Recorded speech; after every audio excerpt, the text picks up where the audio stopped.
25 de agosto de 1944. Liberación de París.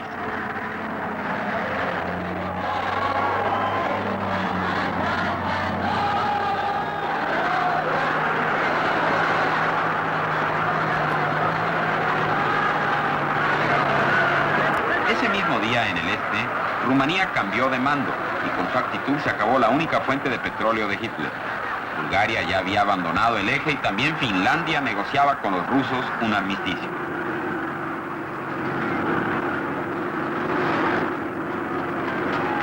El general de Gaulle, líder de la Francia libre, entró a su capital, el mismo París que había abandonado 4 años antes como un soldado casi desconocido.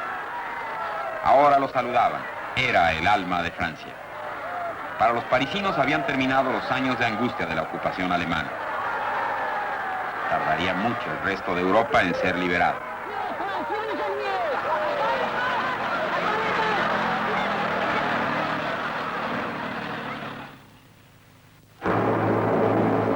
El mundo en guerra.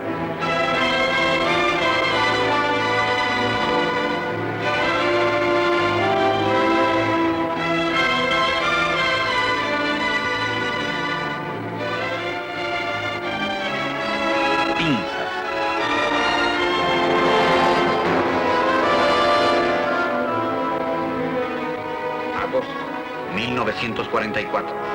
Marzo 1945.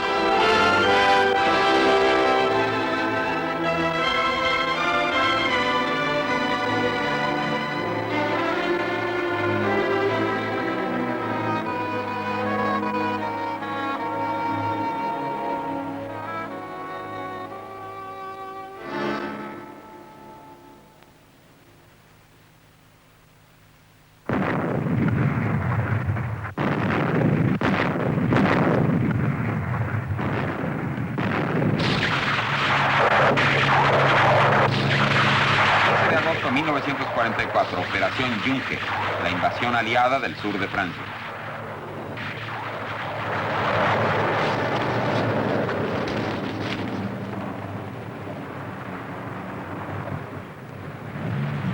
Con la avanzada desde la cabeza de playa en Normandía hacia el norte, Juncker era para iniciar un movimiento de pinza sobre la Alemania de Hitler por los 4 costados, el movimiento de pinza que exterminaría al Tercer Reich.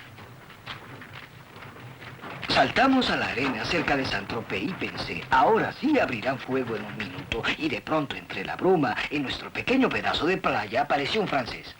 Traía una bandeja con copas de champaña. Todos nos detuvimos. Claro, esto era muy inesperado. Nos sonrió y dirigiéndose a mí dijo: Soyez bienvenue, monsieur. Bienvenidos, pero si me permiten un poco de crítica, llegan algo demorados. Y desde entonces se conoce entre la tropa como la campaña del champán.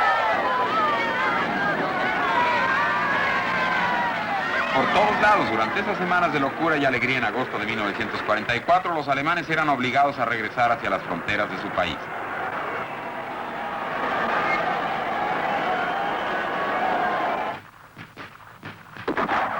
Los franceses, que habían colaborado con los Boches, se desesperaban aún más.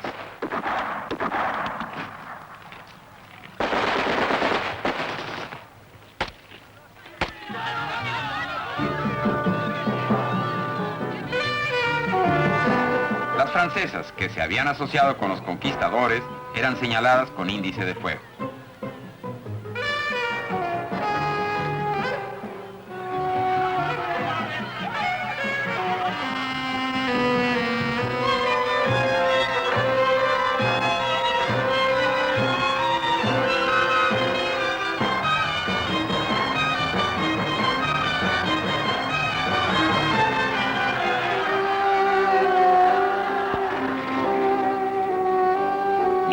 Miles de alemanes sombríos y confundidos fueron hechos prisioneros, a veces divisiones completas. Aproximadamente 20.000 soldados alemanes se rinden con su comandante, el mayor general Erich Elster.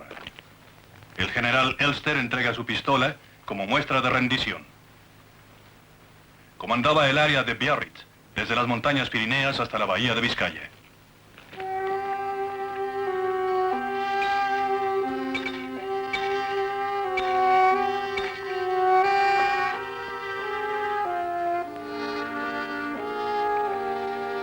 Para muchos en el campo aliado la guerra ya había terminado. Es más, se hablaba de regresar a casa para Navidad.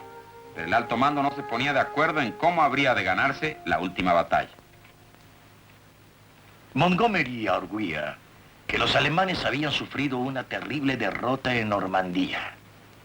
Habían perdido aproximadamente 500.000 hombres. 43 divisiones habían sido aplastadas y 2.000 tanques. Este era el momento de caerles encima.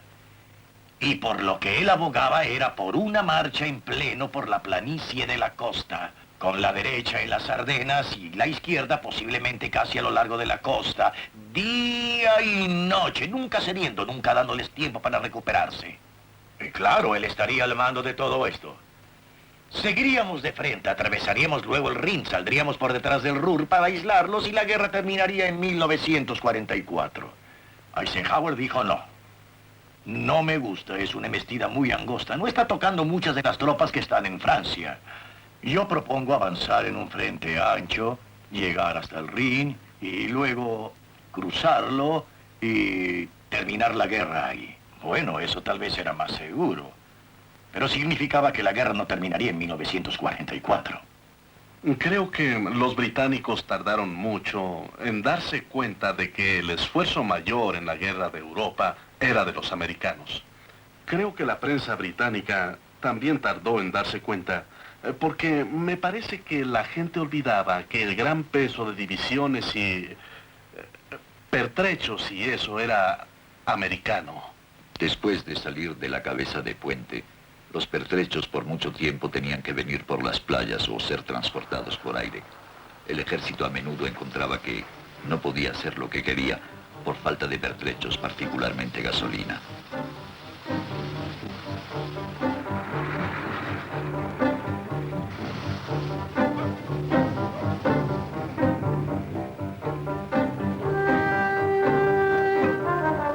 Cada tanque gastaba muchísima gasolina. Los camiones que llevaban el combustible formaban una fila de 400 kilómetros desde las playas de Normandía. Tal había sido la velocidad del avance aliado que grupos de tropas alemanas habían quedado atrás y los convoyes tenían a menudo que pasar entre los francotiradores en el camino.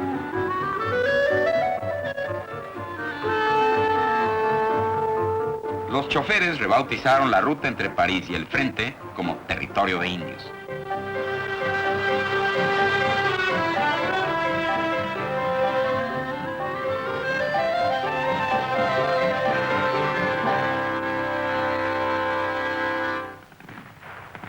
La batalla más difícil fue a lo largo de la costa. Cada puerto había sido fortificado por Hitler con la orden de pelear hasta morir. El Havre, Dieppe, Bolonia, Calais, Dunkerque tenían que ser atacados por turno, en batallas separadas.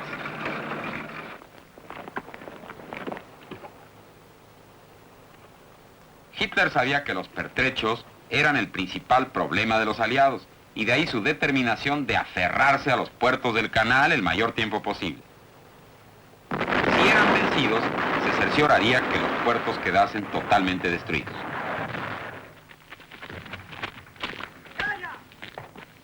La tercera parte de las fuerzas de Montgomery se dedicó a sacar a los alemanes de los puertos del canal, mientras que el resto se desplazó hacia Bélgica.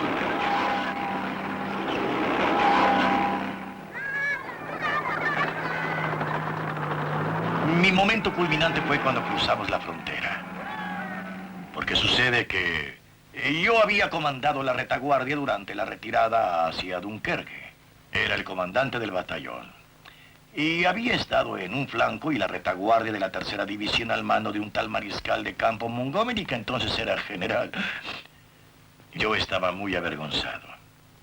Habíamos avanzado ante el vitoreo del pueblo belga y ahora, pocos días después, retrocedíamos entre gente con rostros desencajados, terriblemente deprimida. Sabían que de nuevo serían ocupados por los alemanes.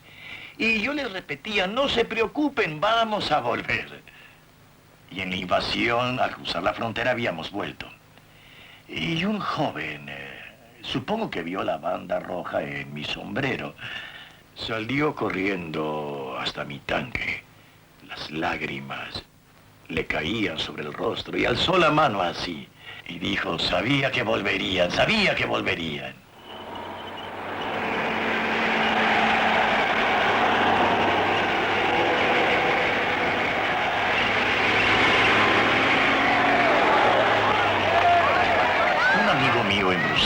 dijo que había oído los tanques, pero que ya estaba acostumbrado. Miró por la ventana y se dijo, esos tanques son muy diferentes, no parecen ser alemanes. Abrió la ventana y se asomó y alguien lo saludó. Entonces dijo, son ingleses. Salió corriendo a la calle como toda la gente en Bruselas. Nunca ha habido nada parecido, como cuando liberamos Bruselas, nunca. Y algunos de los verdaderamente toscos veteranos del 30º Cuerpo todavía se sonrojan cuando piensan en las cosas que pasaron.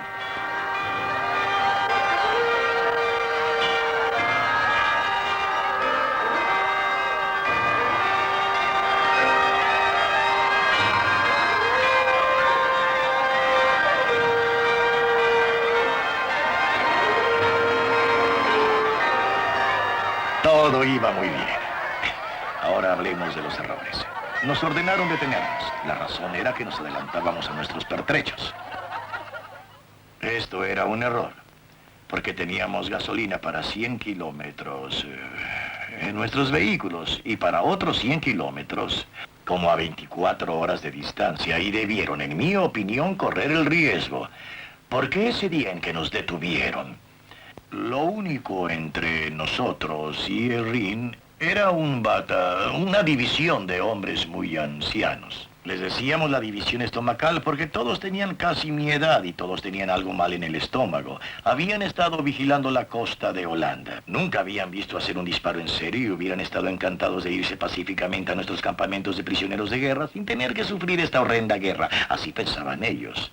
Además de un batallón holandés de la SS, nada. Pudimos haber pasado entre ellos, seguir adelante rápidamente, cruzar el Rin y aislar a todos los alemanes en la Holanda del Ruhr, para luego llegar atrás del Ruhr. Sin duda alguna, fue para mí un error muy grave. Debimos correr el riesgo.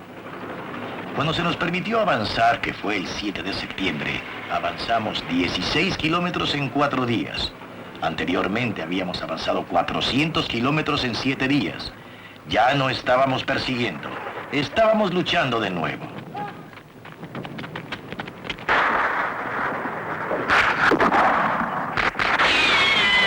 Luego, el 11 de septiembre, me ordenaron ir a Arnhem.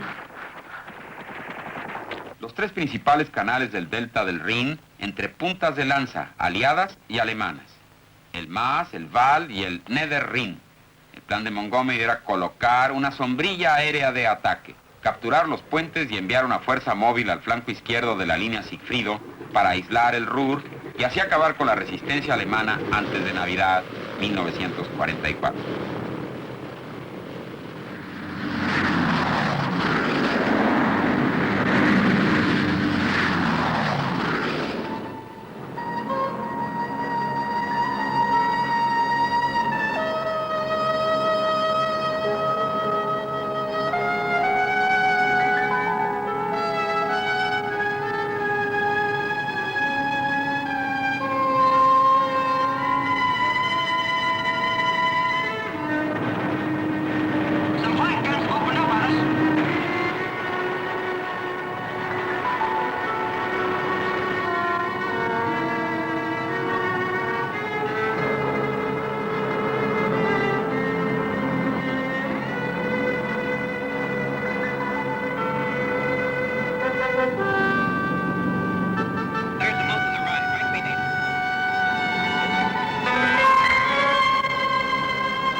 Mucha gente le dirá que el plan era equivocado. Había demasiados objetivos o los paracaidistas no llegaban donde debían y todo eso. Y el mal tiempo, claro, lo interrumpió todo. Pero creo que si se hubiera puesto más atención a lo que podría llamarse las disposiciones del enemigo, entonces creo que el plan hubiera resultado.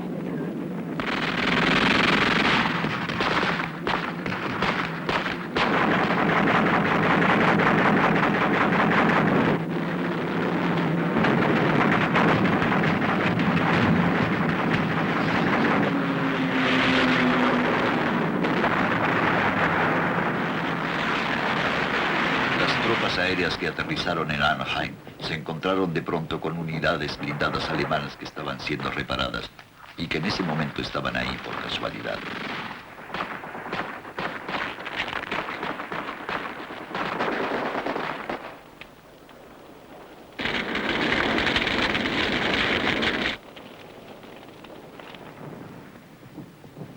Entre los primeros oficiales que aterrizaron entre los paracaidistas, los alemanes encontraron una copia completa de nuestro plan. Y esta fue llevada inmediatamente al comandante alemán. Y con eso, de ahí en adelante, tenía toda la información de lo que tratábamos de hacer.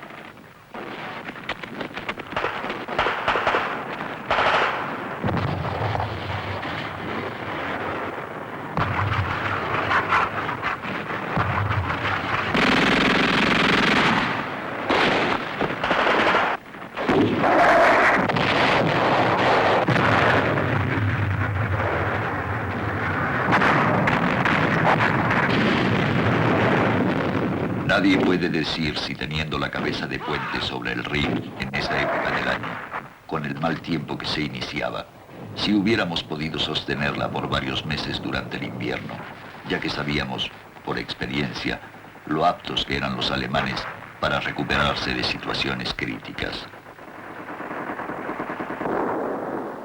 La batalla continuó 3 o 4 días y no hacíamos ningún progreso. Por fin Montgomery decidió que no podía seguir y que la operación sería cancelada para que regresaran los que habían cruzado el Rin. Y así fue. Hubo muchas bajas, pero creo que hay que ser muy sincero y decir que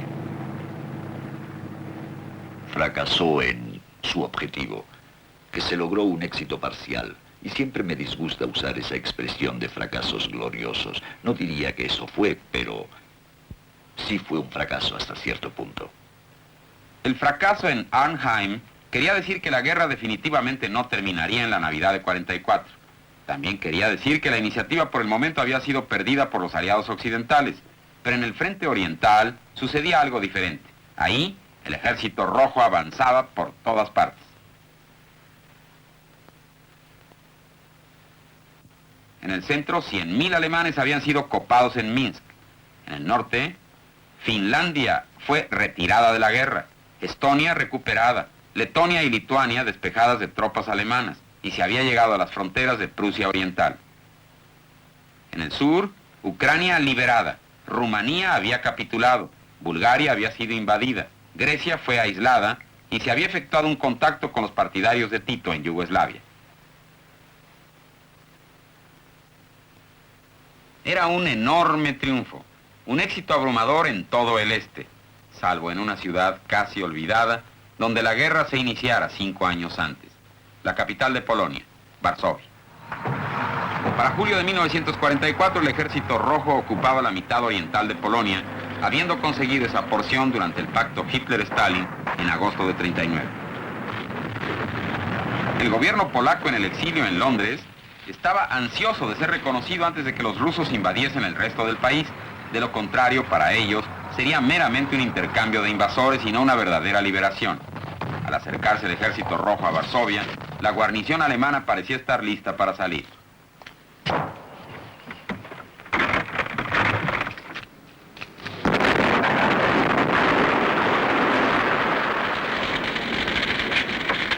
El 29 de julio, una transmisión rusa habló de la inminente liberación de Varsovia y les pidió a los trabajadores de la resistencia que se rebelasen contra los alemanes que retrocedían. El 1 de agosto, el ejército de la resistencia polaca dentro de Varsovia sí se rebeló, a pesar de que no todos apoyaban al gobierno en Londres. Sin embargo, la meta de los partidarios era volar hacia el gobierno en exilio una vez controlada la ciudad y establecido un régimen antes de la llegada de los rusos. Pero la rebelión coincidió con la debilitación de la ofensiva rusa, una coincidencia que por demás asombrosamente convenía a los intereses de Stalin. Stalin sospechaba de la resistencia, pero fue cruel de su parte al no hacer ni siquiera el intento de enviarles pertrechos. Se rehusó a que nuestros aviones se los llevaran durante varias semanas y esto nos asombró a todos y creo que influyó mucho en todos nosotros en cuanto a la crueldad de los rusos. Teníamos una organización en la resistencia muy efectiva, con un gobierno civil y todas las órdenes militares. Y esto fue organizado durante los 4 años de la ocupación alemana y salió a la luz y se encargó de sus funciones el servicio postal, que era manejado por guías. Era el único medio de comunicación entre los varios distritos de Varsovia, que estaban totalmente aislados por la artillería enemiga. Los guías, para ir de un distrito a otro, a veces tenían que caminar por las cloacas y esquivar el fuego enemigo.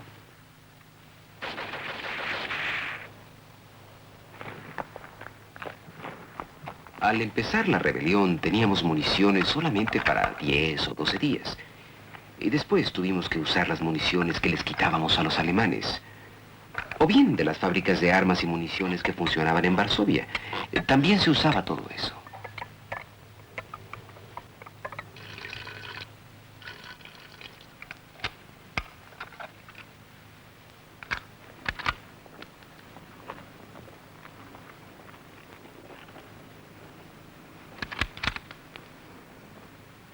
Hay algo en el carácter nacional polaco. Somos optimistas y no nos rendimos fácilmente. Yo hubiera dado la mitad de mi vida por el privilegio de participar en la rebelión de Varsovia. Había una tremenda intensificación en todo. En la vida moral, en la vida intelectual, en la emocional. Y lo mejor de los habitantes estaba en primer plano.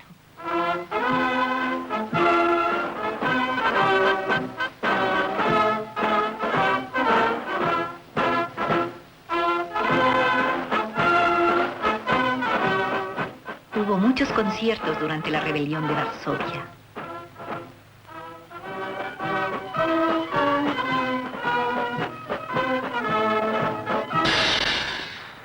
Había hombres que atacaban los tanques, solos, ellos solos.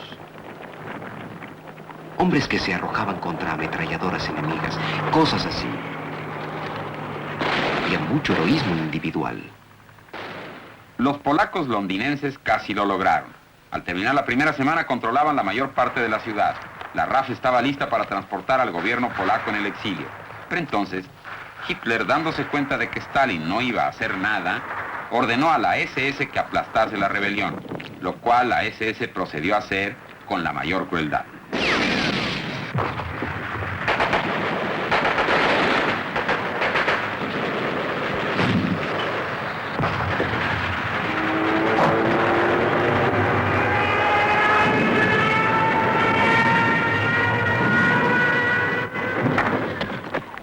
Los bombardeos eran terribles, casi sin interrupción. Y no solo los bombardeos, sino también la artillería. Cubríamos a nuestros muertos con periódicos.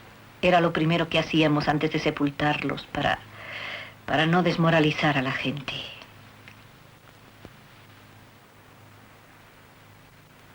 En los últimos días de la rebelión, quedaba solo un distrito que no estaba ocupado por los alemanes, con 3, 4 y hasta 5.000 personas.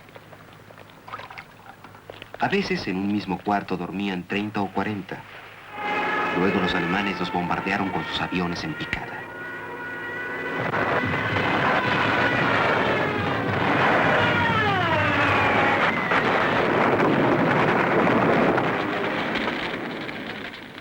Se acababa la comida. Teníamos féculas, nos faltaba pan, teníamos espagueti y cosas así. Finalmente, matábamos a los caballos y comíamos carne de caballo. También comíamos perros.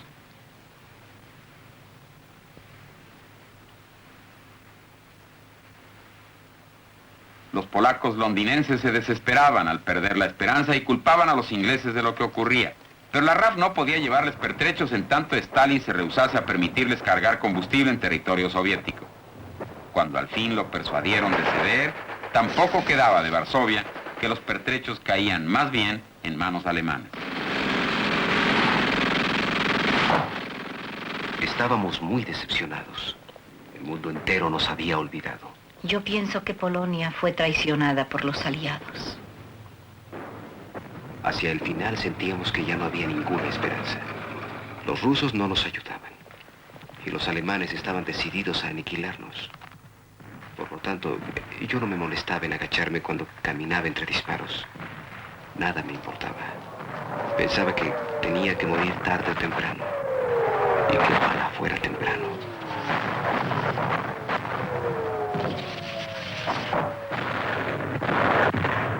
Los alemanes usaron sus cañones más grandes, los gigantescos morteros llamados Thor. Cada proyectil pesaba más de 2 toneladas. Era una batalla perdida que había durado 10 largas semanas y había cegado la vida de más de 200.000 polacos. Llegaba el momento del cese al fuego.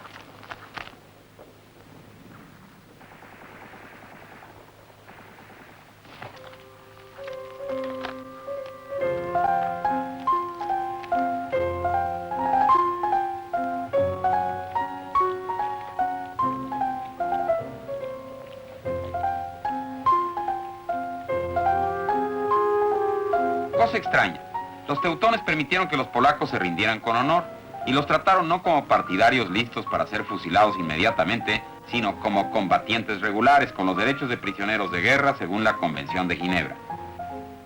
Por lo visto, algunos de los generales alemanes presentían ya los posibles futuros juicios por crímenes de guerra.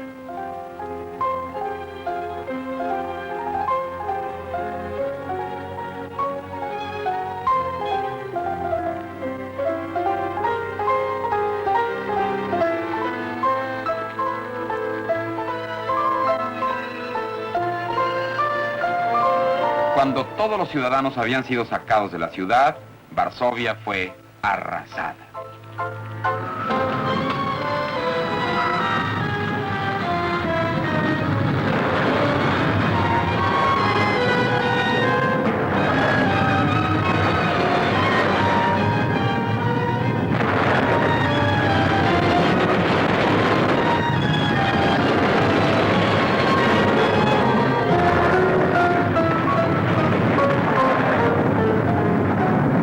Estaba decidido a que Varsovia no resurgiera.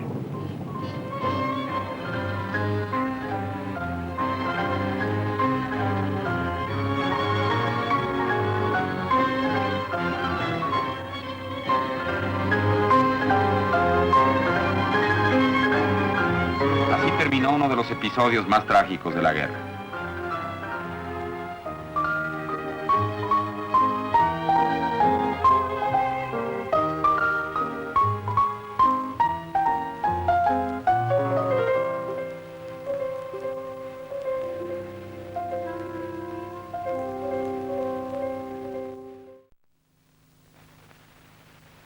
A pesar de los bombardeos y las privaciones, la moral del pueblo alemán en ese otoño de 1944 era sorprendentemente alta. Respondían gustosos a cada llamado propagandista de Hitler. Por ejemplo, este era para recolectar ropa de invierno para el frente oriental.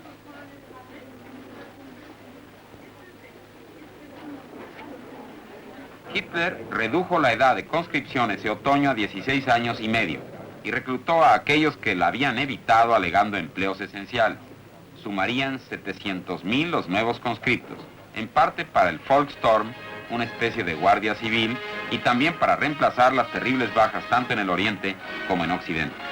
Pero tenía en mente un uso más audaz para sus nuevos soldados. Desde la derrota en Normandía, Hitler había estado planeando un contraataque importante.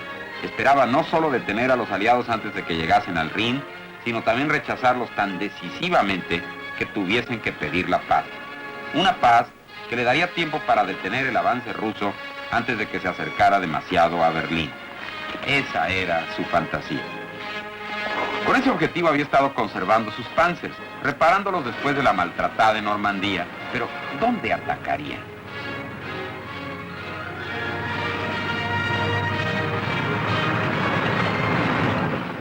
En el otoño de 1944, los aliados en el occidente se habían acercado a la frontera alemana a lo largo de un frente de 1.600 kilómetros y habían vulnerado la línea Sigfrido en 1 o 2 lugares. Pero el problema continuaban siendo los pertrechos, porque Amberes no estaba abierta. Al norte de Amberes estaba el grueso de las fuerzas británicas. Si con un golpe audaz Hitler podía capturar Amberes y llegar al mar, no solo eliminaría el puerto principal de abastecimiento aliado, sino que partiría en 2 a los invasores, y los ingleses tal vez tuviesen que afrontar un nuevo Dunkerque. Eisenhower, al reforzar su frente de 1.600 kilómetros, había tenido que desplegar fuerzas en algunos lugares.